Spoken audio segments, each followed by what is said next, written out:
Genesis chapter 14.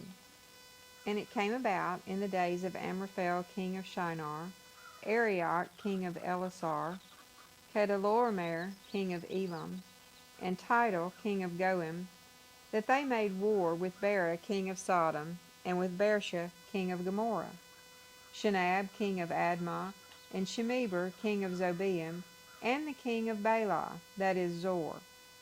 All these kings came as allies to the valley of Siddim, that is the Salt Sea. For 12 years they had served Chedorlaomer, but in the 13th year they rebelled. And in the 14th year Chedorlaomer and the kings who were with him came and defeated the Rephaim in Ashtaroth Karnaim, and the Zuzim in Ham, and the Emim in Shaveh Kerathaim, and the Horites on their Mount Seir, as far as El Paran, which is by the wilderness. Then they turned back and came to En-Mishpat, that is Kadesh, and conquered all the country of the Amalekites, and also the Amorites who lived in the Hazazon Tamar. And the king of Sodom and the king of Gomorrah, the king of Admah, the king of Zobeim, and the king of Bela, that is Zor, came out. And they lined up for battle against them in the valley of Siddim, against the Chedorlaomer king of Elam, Tidal king of Goim, Amraphel king of Shinar, and Arioch king of Elasar, 4 kings against 5. Now the valley of Siddim was full of tar pits, and the king of Sodom and Gomorrah fled, and they fell into them. But those who survived fled to the hill country.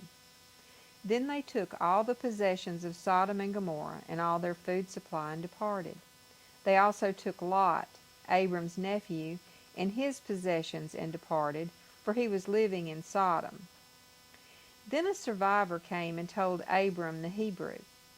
Now he was residing by the oaks of Mamre, the Amorite, brother of Eshcol, and brother of Aner, and they were allies with Abram.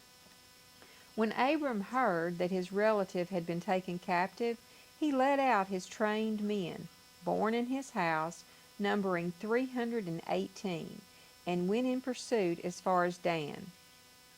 Then he divided his forces against them by night, he and his servants, and defeated them, and pursued them as far as Hobah, which is north of Damascus.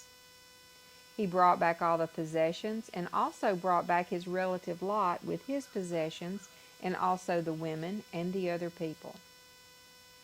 Then after his return from the defeat of Chedorlaomer and the kings who were with him, the king of Sodom went out to meet him at the valley of Shaveh, that is the king's valley.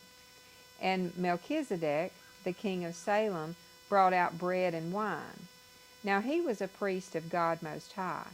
And he blessed him, and said, Blessed be Abram of God Most High, possessor of heaven and earth, and blessed be God Most High, who has handed over your enemies to you. And then he gave him 1/10 of everything.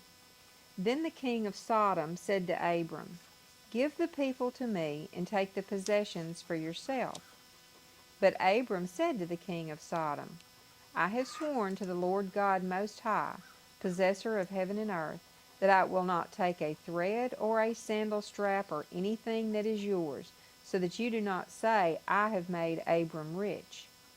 I will take nothing except what the young men have eaten, and the share of the men who went with me, Aner, Eshcol, and Mamre. Let them take their share.